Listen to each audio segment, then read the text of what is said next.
what Mm. is embedded in all of us is this protection mechanism.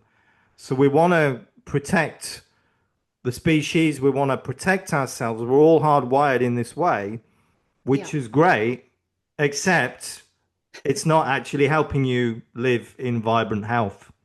So perhaps you could exactly. respond to that, and because there's some science behind that, isn't there, about how all that works? Yeah, yeah, absolutely. I mean, our brain, our mind, let's go back to the mind again. The mind thinks that uh being for example, teased. So I'll take that was my example from when I was a child, being teased by an older sibling.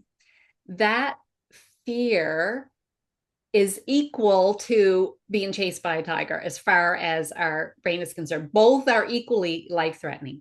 When we experience pain, sometimes people will have a pain that there is a physical cause, but then their thoughts about it, oh my goodness, what's this going to mean to my future, like I was having, that sets up more fear. And so our nervous system responds to that then. So we're none of this is conscious. It just it's Yeah. happening, like, in that hidden system. So the body then, the nervous system responds to that. Okay, things aren't safe here. Let's create the biology and chemistry for protections. We'll start to have cortisol and other hormones of stress. And what's something that's so interesting, Lloyd, is that long before we have any physical symptoms, we will probably have symptoms like behavioral type of symptoms. And so what I've seen, and Gabor Mate talks about these as behavioral adaptations. So we create behavioral adaptations of protection. So I see this in people with chronic pain all the time. They are people pleasers, perfectionists. They also have trouble saying no and setting boundaries. They're overly polite generally. I mean, they're always very kind people because they're not going to rock your boat because they need to be liked. And also hyper vigilant, like always kind of scanning and noticing, do people like me? Do people not like me? And hyper independence is another one. So, I mean, when I look back at my life, I had all of those. And Yeah. when I do my webinars and I'm talking about these behaviors of protection, I'll ask, how many people feel this or have noticed these traits in themselves? They're really like, all of them. It's just so common. Now, that's not to say everybody who has those will have chronic pain, but it's the start of an evidence of our nervous system not feeling safe. Hmm. And so that can become chronic. And when it is chronic, most of the time, this sort of underlying undercurrent of not feeling safe, then the nervous system can get actually stuck or dysregulated. It's mostly then in this, protection mode. So that's the sympathetic state of the nervous system. And so things begin to break down: the immune system, the endocrine system, the digestive system are the first ones to start to not do well. So I often see people with chronic pain often have digestive problems. They probably get sick a lot, and they're not sleeping well because the hormones aren't working well. They'll have a lot of hormonal issues, especially women. So there's a lot that can happen downstream of that. And then, of course, those things start happening. You start worrying about your health. Guess what? More stress, more protection, and things keep getting worse. And so that's why the nervous system and really learning how to create calm again, through however you do that, that is the critical foundation to healing. Hmm. I was doing all these other things first. I was like, okay, someone said cut out gluten. All right, I'll do that. An anti-inflammatory diet, I'll do that. I was afraid of food, and I was having, was helping a little bit, but I was still creating more fear and still not my nervous system was not regulated. I was so afraid of food, and I was getting like a little socially isolated because there's so much with food and people. It's a connection with people. So there was that going on as well. Hmm. And I was taking supplements, all of those things. And it's not that any of those things are wrong. It's just that my nervous system had to be had to come back to be feeling safe again. And the only person that can do that is for yourself is you, right? I had to do it for me. No one else could. I could go to massage and feel relaxed a little bit, Mm. but when you walk away from that, Yeah. the rest of the day, the rest of your week, the rest of your month is what matters. It's who we are kind of day, minute by minute, hour by hour, day by day. Yes.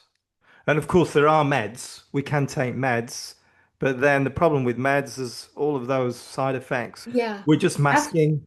We're not really yeah, addressing no, the problem. We're not addressing the problem at all. it's so true. I mean, that's what I believe. I mean, if you think about again, pain is protection. If we like shut it down and turn it off and try to hide it, it's not solving the root cause problem of I don't feel safe. Mm. And so we may cover up that one thing, but then maybe something else will show up. Yeah. And actually with me, I started getting psoriasis. And that's I think people with autoimmune conditions often they'll get, before they know it, they've got two, three, four, five or more. When I really came back to, all right, I need to kind of deal with this childhood stuff. I mean, I thought I'm 50 years old. That's so long ago. It's like in the past. But those feelings, those things that we learn early on, and resentments that we might hang on to, we gotta let them go. It's the Mm. only way we can find freedom. So there's this surrender that's part of the healing process. Surrender. Yes. We'll come back to that in a moment, but I just want it to be clear to people that are watching there is a lot of science here behind what you're saying. So it does it does kind of make sense, but beyond making sense, there's so much science now behind this, all Yeah. kinds of bits of science really, but neuroscience. Yeah. I mean, we even the science of psychoneuroimmunology, actually, sometimes it's called psychoneuroimmune endocrinology. It's all tied together. Our thoughts, what we're thinking, because that's driving our nervous system, has this physical effect. And so, like I said before, it's not that doing the other things is wrong. It's just that in the absence of regulating the nervous system, I don't think you can truly set up the body for healing. It can't heal. It can't heal in that sympathetic state. We have to get to the parasympathetic state. So let's talk about what this involves, like this simple way of resolving even chronic pain. Perhaps we Mhm, could address that now.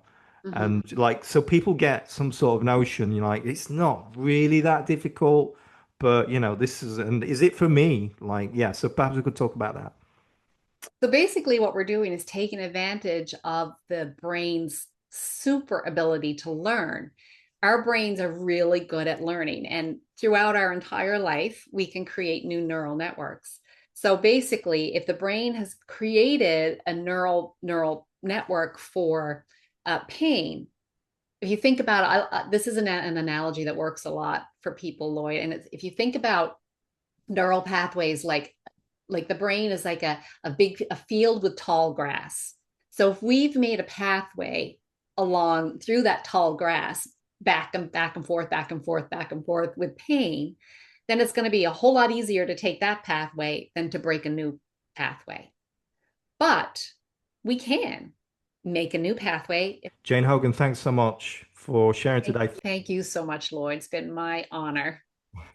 Thank you, listener and viewer. My name is Lloyd Burrell from electricsense.com. This interview and all my interviews are in the EMF Expert Solutions Club with transcripts. Until next time, thank you so much. Take care. Have a great day. Bye bye.